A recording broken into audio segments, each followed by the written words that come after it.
सामने आ रही है प्रगतिशील समाजवादी पार्टी लोहिया के प्रदेश अध्यक्ष व शिवपाल सिंह यादव के पुत्र आदित्य यादव ने एक्सप्रेस वे से लखनऊ जाते वक्त ठटिया कट पर मीडिया के सवालों का जवाब दिया। जमीनी स्तर पर पार्टी को मजबूत करना, चुनाव के पहले भी पार्टी ने गरीबों के हक में आवाज उठाई है। इसी तरह दिक्कतों को लेकर सरकार तक लोगों की बात पहुंचाना है। सपा प्रसपा की फूट पर हमारे लोग, हमारे समाज के लोग जिनकी अनदेखी की जा रही है, इस सरकार में उनके लिए हम लोग लड़ने का काम करेंगे। शिवपाल यादव के द्वारा लिखी गई चिट्ठी पर आदित्य यादव ने सफाई दी। उन्होंने कहा कि यह चिट्ठी उन्होंने जन्माष्टमी के अवसर पर हजारों साल पहले हुई घटना पर लिखी थी। इसको कौन किस तरीके से जोड़ देता है, ऐसा कुछ भी नहीं था। उन्होंने जो लिखा था वह एक पौराणिक कथा थी। गठबंधन के सवाल पर प्रगतिशील समाजवादी पार्टी गठबंधन के लिए नेता और कार्यकर्ताओं को जिम्मेदारी दे चुकी है। हम लोग पार्टी के मजबूती के लक्ष्य को लेकर निकले हैं। आगे की भूमिका इसी हिसाब से बनेगी। योगी आदित्यनाथ की कार्यशैली पर आदित्य यादव ने कहा कि योगी आदित्यनाथ के कार्यकाल में कई ऐसी चीजें हैं जो तारीफे काबिल है, लेकिन जो बुलडोजर की राजनीति हो रही है और लोगों पर नाजायज बुलडोजर चलाया जा रहा है और मामला कोर्ट में होने के बावजूद उसको नुकसान पहुंचाया जा रहा है। एक व्यक्ति के आरोप की सजा पूरे परिवार को नहीं दे सकते हैं।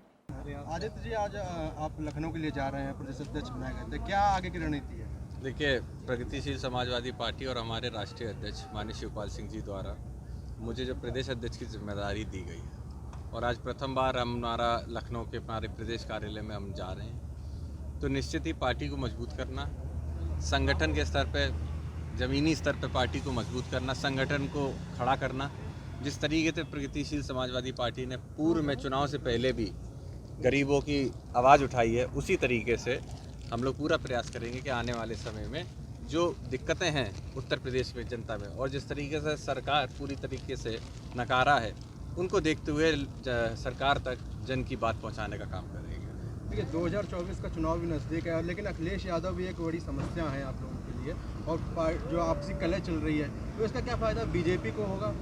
देखिए, कोई आपसी कलह की बात ही नहीं। अब जब आप जानते हैं समाजवादी पार्टी के राष्ट्रीय अध्यक्ष, उनकी अपनी समाजवादी पार्टी है, हमारे राष्ट्रीय अध्यक्ष माननीय शिवपाल सिंह जी ने प्रगतिशील समाजवादी पार्टी को खड़ा किया है और पूर्व में भी हम लोगों ने लोगों तक जाकर रथ यात्रा निकाल के लोगों तक अपनी बात पहुंचाने का काम किया था। तो हम लोगों का लक्ष्य यही होने वाला है कि हमारे लोग, हमारे समाज के लोग, हमारी पार्टी से जुड़े लोग, उनकी जो अनदेखी की जा रही है सरकार में, खास करके सरकार में कोई भी वर्ग से हो, अगर वो एक समाज से आता है तो उसको प्रेरणा झेलनी पड़ रही है। तो उसके लिए हम लोग लड़ने का काम करेंगे, अपने लोगों के लिए लड़ने का हम लोग काम करेंगे। अभी शिवपाल जी ने एक चिट्ठी लिखी थी जो काफ़ी वायरल हुई, उसके बाद अखिलेश यादव ने भी दुर्योधन बता दिया, इस पर आप क्या कहेंगे? देखिए, वो चिट्ठी जो उन्होंने लिखी थी उस पर उन्होंने स्पष्टीकरण दिया और ये बात सही है कि ये चिट्ठी उन्होंने जन्माष्टमी के उस समय जो उत्सव था उसको देखते हुए हजारों साल पहले जो घटना घटी थी उसके बारे में करके लिखी थी।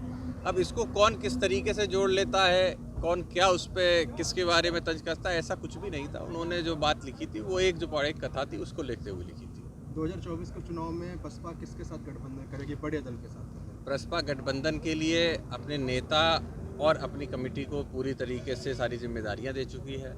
हम लोगों को जिम्मेदारी ज़मीनी स्तर पर जो हमारे कार्यकर्ताओं को जोड़ने की है, पार्टी को मजबूत करने की है। हम लोग अपना लक्ष्य को लेके निकल रहे हैं और इसी लक्ष्य पे हम लोग काम करेंगे और इसी के साथ साथ फिर आगे का भूमिका भी बनेगी। आदित्य जी, एक और क्वेश्चन है, योगी आदित्यनाथ के कार्यकाल को आप किस प्रकार से देख रहे हैं? देखिए, योगी आदित्यनाथ जी कार्यकाल में कई ऐसी चीज़ें हैं जो वाकई में काबिल तारीफ़ है, कई ऐसी चीज़ें हैं जिनको मैं समझता हूँ पूरी तरीके से नकारा जा सकता है।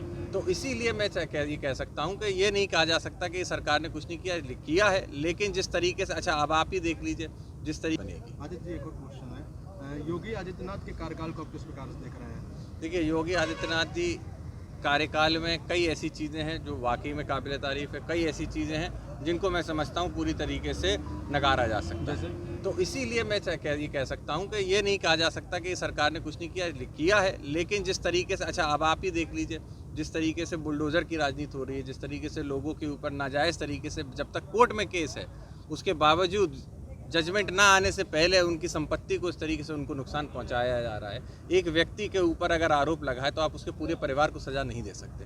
तो ये सारी चीज़ें हैं जिसमें मैं समझता हूं हम लोगों को देखने की ज़रूरत है, हम लोगों को आवाज़ उठाने की ज़रूरत है।